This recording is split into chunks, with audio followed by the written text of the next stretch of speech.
ಜಾಥಾ ಉದ್ಘಾಟನೆ ಮಾಡೋಕ್ಕಿಂತ ಪೂರ್ವದಲ್ಲಿ ಪೂಜ್ಯ ಶ್ರೀಗಳಲ್ಲಿ ಒಂದು ವಿನಂತಿ ಮಾಡ್ಕೊಳ್ತಾ ಇದ್ದೇನೆ. ಹೀಗೆ ತಾವು ಒಂದಿಷ್ಟು ಆಶೀರ್ವಚನ ಮಾಡಬೇಕಂತಕ್ಕಂಥ ವಿನಂತಿಯನ್ನು ಮಾಡಿಕೊಂಡು ಶ್ರೀಗಳಿಗೆ ಆಶೀರ್ವಚನ ಮಾಡಲಿಕ್ಕೆ ವಿನಂತಿಸಿಕೊಳ್ತಾ ಇದ್ದೀನಿ. ಈ ಒಂದು ಕಾರ್ಯಕ್ರಮದಲ್ಲಿ ಈಗ ದಯಮಾಡಿಸಿರ್ತಕ್ಕಂಥ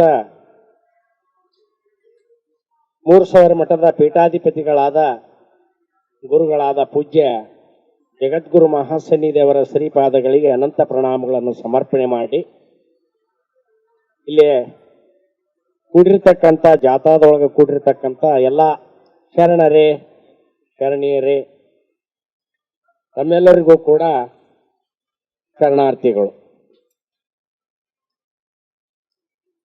ಇದರ ಬಗ್ಗೆ ಪ್ರಾಸ್ತಾವಿಕವಾಗಿ ಮಲ್ಲಿಕಾರ್ಜುನ ಸಾವ್ಕಾರ ಅವರು ಬಹಳ ಸುಂದರವಾಗಿ ತಿಳಿಸಿದರು. ಪೂಜ್ಯ ಮಹಾಸನ್ನಿಧಿಯವರು ನಿನ್ನೆನೂ ಕೂಡ ಆ ಕಾರ್ಯಕ್ರಮವನ್ನು ಸಾನ್ನಿಧ್ಯ ವಹಿಸಿ ಆಶೀರ್ವಚನ ನೀಡಿದ್ದಾರೆ.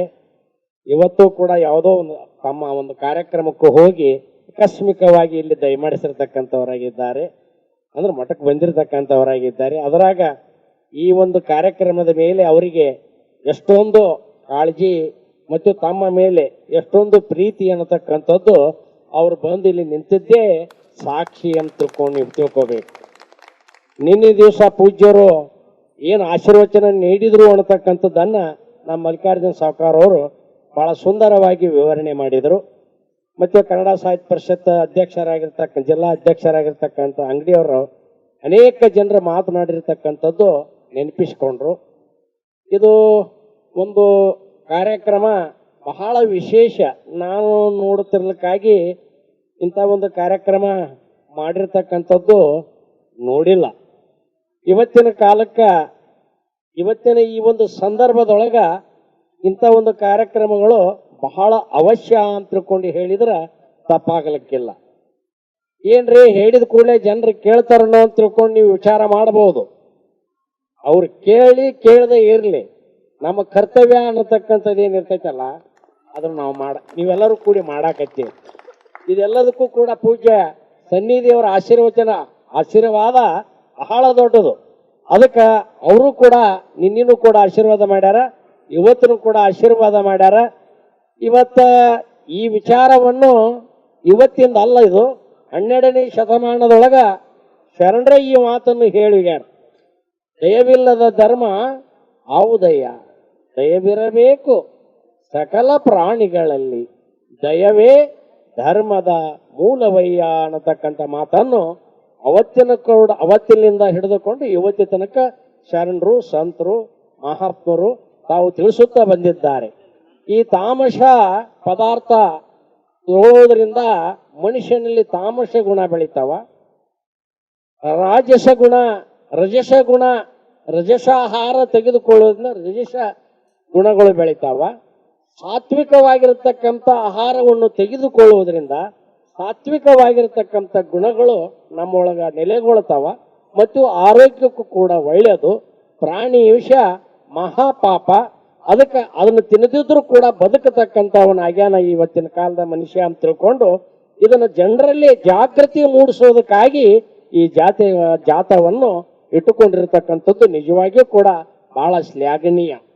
ಇವತ್ತು ಬಹಳಷ್ಟು ಜನ ನಮ್ಮ ಜನರದ್ದು ಏನೋ ಎಂತೋ ಇದು ಹೊರದೇಶದ ಒಂದು ಸಂಸ್ಕೃತಿಗೆ ನಾವು ಬಹಳಷ್ಟು ಅದಕ್ಕೆ ಮನಸೋಲ್ತಕ್ಕಂಥವ್ರಾಗಿದ್ದೇವೆ. ಇವತ್ತು ಹಾಲು ಮನೆಗೆ ಬಂದು ಕೊಟ್ಟರು ಕೂಡ ನಮಗೆ ಸಾಕಪ್ಪ, ಅರ್ಧ ಲೀಟ್ರು, ಪಾವು ಲೀಟ್ರು ಅಂತ ತಿಳ್ಕೊಂಡು ಹೇಳ್ತೀವಿ. ಅದು ಪಾವು ಲೀಟ್ರ್ ಇರ್ತೈತೋ ಎಷ್ಟು ಲೀಟ್ರ್ ಇರ್ತೈತೋ ಗೊತ್ತಿಲ್ಲ. ಅದು ಅಲ್ಲಿ ಹೋಗಿ ನಾವು ಎಷ್ಟೋ ಕೊಟ್ಟು ತಗೊಂಡು ಕ್ಯೂ ಹಚ್ಚಿ ನಾವು ತಗೊಂತೀವಿ.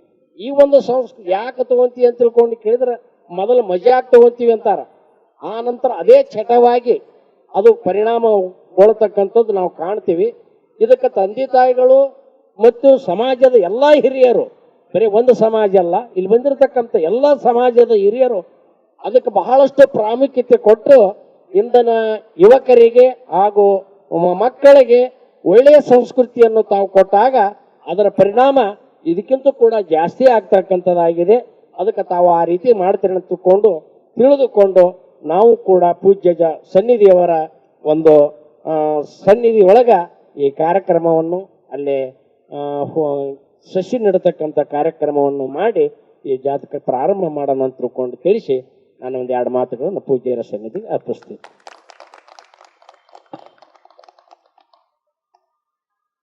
ಪೂಜ್ಯ ಜಗದ್ಗುರುಗಳವರು ಬೇರೆ ಒಂದು ಕಾರ್ಯಕ್ರಮಕ್ಕೆ ಹೋಗಿ ಬಂದರು. ಈ ಕಾರ್ಯಕ್ರಮ ನೋಡ್ತಕ್ಕಂಥ ಸಂದರ್ಭದಲ್ಲಿ ನಾವು ವಿನಂತಿ ಮಾಡಿಕೊಂಡಾಗ ಒಂದು 2 ನಿಮಿಷ ನಿಲ್ಲಬೇಕು ಅಂತ ಹೇಳಿದಾಗ ಖುಷಿಯಿಂದ ಬಂದು ನಿಂತಿದ್ದಾರೆ.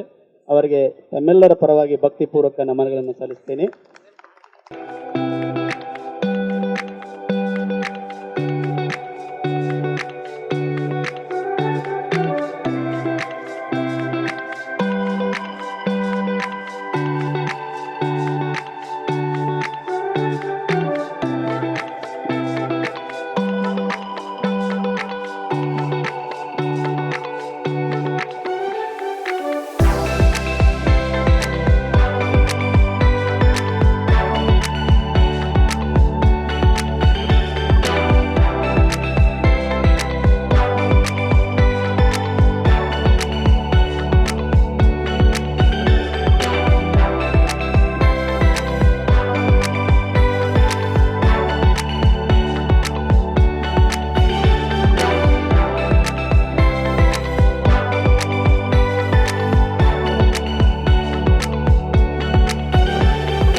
ಸಿದ್ದರಾಮೇಶ್ವರ ಮಹಾರಾಜ ಅವರಿಗೆ ಜೈ ಶಾಕಾಹಾರ ಜಗತ್ತಿಗೆ, ಜೈ ಪಿರಮಿಡ್ ಜಗತ್ತಿಗೆ, ಜೈ ಧ್ಯಾನ ಜಗತ್ತಿಗೆ, ಶಾಕಾಹಾರ ಜಗತ್ ಕಿ, ಶಾಕಾಹಾರ ಜಗತ್ ಕಿ, ಶಾಕಾಹಾರ ಜಗತ್ ಕಿ.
PMC ಕನ್ನಡ ಚಾನೆಲ್ ಅನ್ನು ಲೈಕ್ ಮಾಡಿ, ಶೇರ್ ಮಾಡಿ, ಸಬ್ಸ್ಕ್ರೈಬ್ ಮಾಡಿ ಮತ್ತು ಮಾಡಿಸಿ. ಎಲ್ಲರಿಗೂ ಧನ್ಯವಾದಗಳು.